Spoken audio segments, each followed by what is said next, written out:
जय माता दी। माता रानी आप सभी भक्तजनों पर सदैव अपनी कृपा दृष्टि बनाए रखे।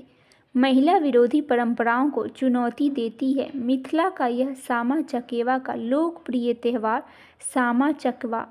आइए सामा चकेवा के बारे में विस्तार से जानते हैं और सामा चकेवा की कथा भी सुनेंगे। आइए वीडियो की शुरुआत करते हैं। सामा चकेवा मिथिलांचल क्षेत्र का पुरातन परंपराओं से जुड़ा एक लोकप्रिय पर्व है। यह लोकनाट्य बिहार के मिथिलांचल में आज भी बहुत ही धूमधाम से मनाया जाता है। यह त्यौहार छठ पूजा के महापर्व की समाप्ति के दिन से ही शुरू हो जाता है और कार्तिक पूर्णिमा का इसका समापन होता है। वैसे तो यह एक तरह से भाइयों और बहनों का त्यौहार है, लेकिन इसमें मनाए जाने वाले लोकगीत प्रगतिशीलता का एक बेमिसाल उदाहरण है। सामा चकेवा को मनाते वक्त जो लोकगीत गाया जाता है उसमें एक तरफ ऐसा समाज है जो कि महिलाओं को दास बनाए रखना चाहता है और दूसरी ओर सामा के पिता उसे बुरी लड़की या यूं कहें कि बदचलन मानकर सजा देते हैं। वहीं तीसरी तरफ सामा का भाई उसे इस समाज और पिता द्वारा दिए गए सजा से मुक्त करवाता है। सामा खेलने के दौरान चुगला और चुगली को जलाया जाता है। उसे जलाने के पीछे का उद्देश्य सामाजिक बुराइयों का ख़त्म करना है। इस त्यौहार को मनाते वक्त चकेवा की मूर्तियाँ होती है जिन्हें बहुत ही प्रेम से पूजा कर शामिल किया जाता है और आखिरी दिन ही इनकी विसर्जन किया जाता है। सामा चकेवा खेलते समय चुगला चुगली में आग लगाते समय इस दोहा को बोला जाता है, वृंदावन में आग लागल केओ न बुझावे हे, हमरो से बड़का भैया दौड़ल चली आवे हे, हाथ में सुवर्णन लोटा वृंदावन मुरझावे हे। इस त्यौहार के मनाने के दौरान सामा चकेवा खेलते वक्त महिलाएं एक समूह में बैठती है और उनके पास सामा चकेवा और चुगला की मूर्ति होती है।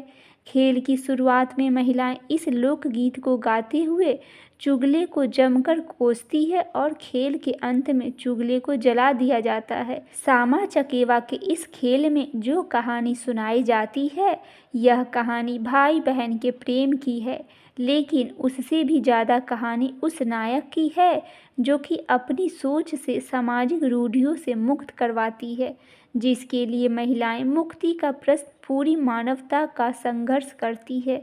इसके लिए वह भीषण संघर्ष भी करवाते हैं। आइए सामा चकेवा की पौराणिक कथा सुनते हैं। पौराणिक कथा के अनुसार मान्यता चली आ रही है कि भगवान कृष्ण की बेटी सामा की ऋषि कुमार चारदत्त से शादी हुई थी। सामा, जिसे श्यामा भी कहा जाता है, वह आज़ाद विचारों वाली थी। उसे घूमना टहलना अच्छा लगता था। कभी कभी वह अकेले ही बाहर निकल जाया करती थी। एक बार वह रात में अपनी दादी के साथ वृंदावन के ऋषियों मुनियों की सेवा करने के लिए उनके आश्रम गई। जब इस बात का पता कृष्ण को दृष्ट मंत्री जबर को लगी, उसने कुमार चारदत्त को सामा के खिलाफ भड़काना शुरू कर दिया और झूठी बातें बताने लगी।